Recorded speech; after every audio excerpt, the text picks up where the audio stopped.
wet, but I instantly shot out of my chair anyway. The back of my pants felt wet too, yet I still ran out and placed the ball on the grass, excited to finally play with my big brother. Chase laughed and called me cool, and I was confused because he usually only liked hurting me. But just as I was about to kick the ball, I heard buzzing behind me. I turned and freaked out as hundreds of bees and wasps landed on the back of my pants. I instantly screamed and began sprinting as I was allergic to their stings, yet they kept following me and sticking to my pants. Chase was on the ground laughing as I ran inside and slammed the door. But that's when I noticed the honey on my gaming chair. The back of my pants were covered in honey too, and suddenly someone tapped my shoulder. "What's wrong, honey boy?" Chase grinned with a bottle of honey, and I instantly realized he'd smeared honey on my chair. He used the fact I wanted to play with him to get me outside so I'd be swarmed by bees and wasps. I could have died, you know this. I shut the door while he laughed, and as I cleaned my chair, my fists curled into a rage. That night, I contacted our dad's beekeeper friend, and a week later, I grinned because everything was in place. I watched from behind the door as Chase walked into my room and rubbed honey on my controller, giggling to himself. But then his eyes landed on my box full of my video games, just like I'd left out. He took out a giant spoon of honey. "This is even better," and I held my breath in excitement. He opened the box, and hundreds of bees instantly flew out. They swarmed the jar of honey in my brother's hand, buzzing and stinging to get to it. Chase screamed in pain and flailed his arms to get them away. But then his hand hit my open bathroom door.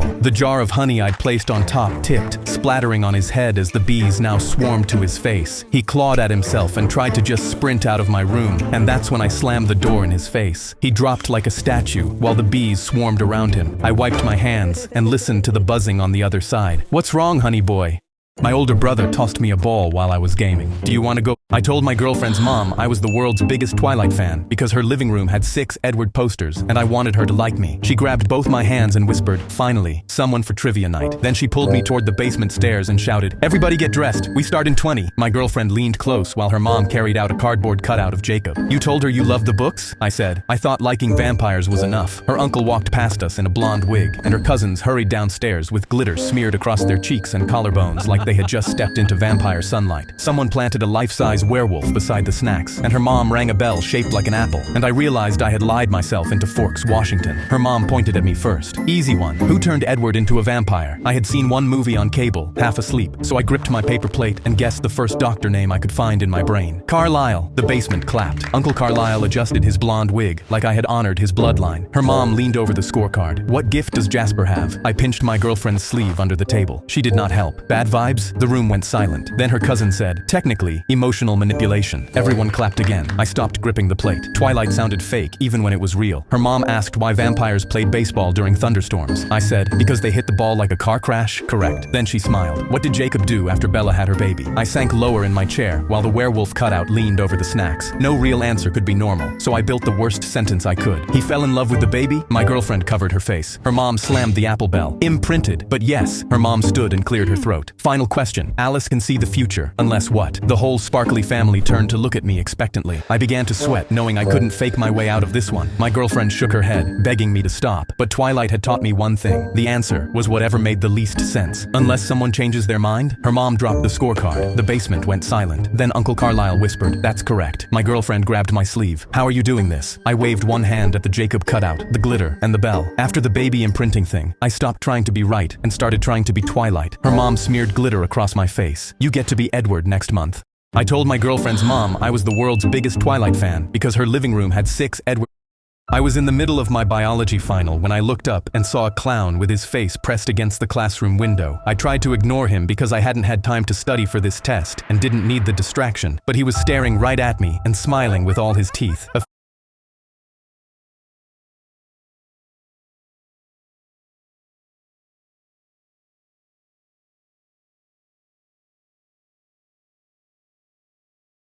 Few students giggled, and my teacher sighed. "Everyone focus, please." Nobody focused because he started making balloon animals. He made a flower and pretended to smell it. Then he twisted 6 balloons into a long knife. He dragged it slowly across his own throat while staring directly into my eyes with the huge smile still on his face. I started shaking because this test was about to be the least of my problems. My teacher shot up so fast her chair flew backward. Then she grabbed the wall phone, and 30 seconds later, the intercom crackled. "Entering lockdown. Teachers, please secure your classrooms immediately." She hit the lights, and we we scrambled to the back wall in the dark. A nearby window rattled, then another one even closer. "Oh my God, he's trying to get in," someone whispered. Suddenly, 2 fists hit our window so hard, the whole frame rattled, and I started to cry. The window cracked, then we heard footsteps running outside and people shouting. There was a huge crash right below the window, followed by silence. My teacher flipped the lights on, and we ran to the window. 2 officers had the clown on the ground with his red wig beside him, and his face paint smeared off. The whole class recognized him immediately. It was the class clown Andres. One of the officers crossed his arms. "You want to tell us what exactly you were doing out here?" Andres hung his head. "It was a joke. I just wanted everyone to get sent home early." The officer shook his head. "And the knife?" Andres sighed. "I didn't think that part through. I slid down the wall and sat on the floor with my head between my knees. My teacher crouched next to me. "You can retake the test another day." I took a deep breath. Cool. I was in the middle of my biology final when I looked up and saw a clown with his face pressed against the classroom window. I tried to ignore. A middle-aged man barged into my barbershop, skipping the entire line and pushing the old man I was about to cut out of the chair. "I've got a date in 30 minutes. I need to look perfect for her. Everybody else can wait." He plops down into the chair and tells me to start. I shake my head. "That's not this works." But he's already shoving $200 at me. "I'll pay double, but you're cutting me right now." He stares at the old man he just shoved. "Get in the line." He snaps his fingers at me. I look at the customers still waiting, then grin deviously. "Fine, I'll cut you right now," I tell him. He groans, finally, then takes out his phone, looking down to book reservations and not paying attention to what I'm doing. I buzz my clippers to life, and hair immediately starts falling from his head in random patterns. An S appears on the top. He looks ridiculous, but he's too focused on his phone to look at me. "I know the owner personally, so mess this up and you're done here. Now hurry up. My date will get sad if I'm late." But his date will get sad either way, as his head looks like a blindfolded 3rd grader's arts and crafts project. Other customers. I was halfway across the old rope bridge when it started swinging, and I almost got flung straight into the air. My older brother was standing back on solid ground next to an anchor post, swinging the rope with both hands. I grabbed the ropes and looked down, and my eyes went wide, because under me was a long fall onto rocks and shallow water. I screamed as loud as I could. "What are you doing? Stop!" He gripped the ropes tighter and smirked. "What, scared of a little swinging bridge?" My face went pale because if I fell through, I wasn't landing in water. I was landing on hard rocks, so I bolted for the far side to get to safety, but my foot punched straight through a plank and I went down with my whole leg through the hole. I grit my teeth, ripped my leg free and crawled flat on my stomach to spread my weight, but my brother swung harder and my body started sliding out under the rope with every arc. "Please, I'm gonna fall," I begged, but that only made him laugh and pump his arms faster. I lunged for solid ground one last time, but then the plank dropped out from under my foot and my entire body fell through. My hands barely caught the rope with my legs kicking over the rocks. I was dangling in the air, getting swung, but that's when I noticed a rhythm through my hands that was coming through the rope. So I immediately started throwing my legs with the arc instead of against it, feeding my weight into the wave and sending it right back down the bridge at my brother. His smirk dropped. "What are you doing? Stop!" he screamed, and now he was the one begging. He yanked harder to cancel it, but that just fed my wave even more. My arms were burning and my fingers were slipping, but I didn't care because the anchor post he was braced against was leaning out of the dirt. I looked him dead in the eyes and smirked. "What, scared of a little swinging bridge?" Then I whipped my whole body into one last massive swing, and the anchor post ripped out of the ground. The rope snapped back, snatching him off his feet and dragging him down the bank into the mud below. I hauled myself up the sagging rope onto solid ground with shaky legs and looked down at him. He sat up in the mud, covered head to toe in brown, and screamed, "I'm telling Mom!" I smiled the whole walk home, because telling Mom meant explaining who started it. I was halfway across the rule was simple. The last person with a hand on the truck wins it. And 11 hours in, my hand was shaking so badly, I was about to lose to an 8-year-old girl who hadn't even broken a sweat. My arm trembled so hard, I had to press my whole body against the hood just to keep my palm flat. The DJ leaned into his mic. "No sitting, no stepping away, and lift your hand for any reason. You're out." I had signed up so sure I'd win that I sold my own car that same morning. 60 people had entered, and now it was down to me and her, which meant I had bet my only ride to work against a kid with the world's strongest bladder. By hour 12, my knees locked every time I shifted my weight. I looked over to steal her strategy, but she just stood there, flat-footed and bored. The DJ's voice boomed through the speakers. 13 hours, officially the longest contest I've ever run. The crowd went wild, and more people gathered around the truck chanting her name, not mine. I had ignored my bladder for 13 hours, but hour 14 hit different, and 2 coffees that morning was an amateur mistake. My palm was sweating so badly my hand kept sliding, and all I could think think about was Monday morning. No truck, no car, no way to get to work. The girl looked over at me while I tried to drag my hand back into place. "Are you okay?" she asked. "Fine," I said, and my voice cracked halfway through the word. At hour 15, she reached her free hand up to scratch her nose, and for one glorious second, I was sure she had finally let go. I threw both arms over my head and screamed, "I won!" The crowd went dead silent. The DJ leaned into his mic. "Sir," her other hand never left the truck. My whole body went numb. I looked down. Both of my hands were in the air. Hers was still flat on the hood, her free hand frozen on her nose. My legs gave out from pure horror, and I sat down on the pavement in front of everyone. The girl walked over, looked down at me, and said, "My mom can drive you to work in the truck if you want." Her mom jingled the keys like it was already decided. I got up and sprinted for the bathroom without answering.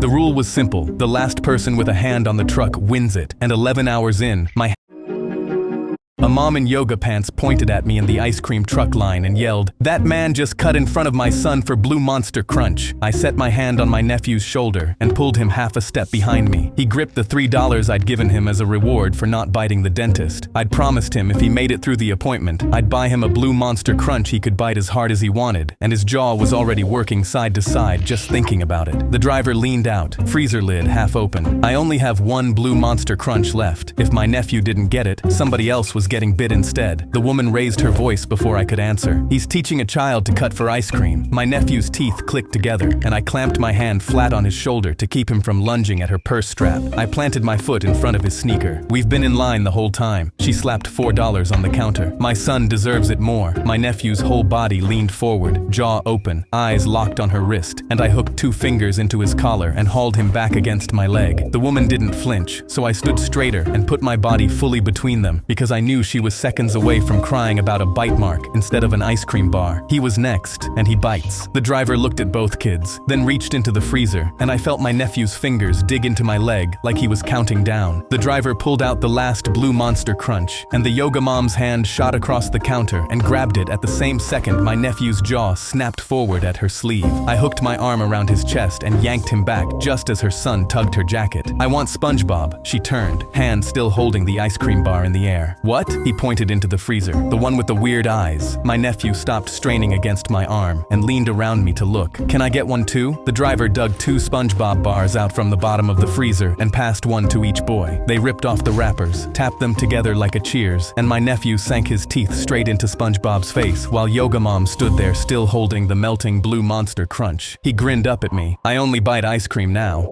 A mom in yoga pants pointed at me in the ice cream truck line and yelled, "That man just cut in front of my son for Blue Monster Crunch." I set my hand on my nephew's shoulder and pulled him half a step behind me. He gripped the $3 I'd given him as a reward for not biting the dentist. I'd promised him if he made it through the appointment, I'd buy him a Blue Monster Crunch he could bite as hard as he wanted, and his jaw was already working side to side just thinking about it. The driver leaned out, freezer lid half open. "I only have one Blue Monster Crunch left. If my nephew didn't get it, somebody else was getting bit instead." The woman raised her voice before I could answer. "He's teaching a child to cut for ice cream." My nephew's teeth clicked together, and I clamped my hand flat on his shoulder to keep him from lunging at her Me and my girlfriend were kissing in her bed for the first time when her police dad kicked down the door. "Son, what were you doing with my daughter?" My lips started quivering. My girlfriend shot up and threw her hands in the air. "Oh my gosh, we were just kissing, Dad. That's all." He didn't even glance at her. He put his hand on his baton and pointed at the hallway behind him. "You've got 5 seconds to run." I shot up and dove headfirst for the stairs. His boots slammed down the steps right behind me. When I got to the bottom, I grabbed the laundry basket off the railing and flung it behind me, but he plowed through it. Socks flying everywhere. "Get back here!" I screamed. "Ah!" I could hear my girlfriend screaming at the top of the stairs. "Daddy, stop! He's a good guy!" But he didn't care. I shoved a dining chair into the hallway behind me, doing everything I could to keep myself alive, but he hurdled it without breaking a sweat. "You little shit! I will destroy you!" Suddenly, my shoulders hit the wall by the front door. There was nowhere left to go, and he reached out to grab me and grinned. Finally. But the front door swung open between us. His wife stood there with grocery bags, staring at the wrecked hallway,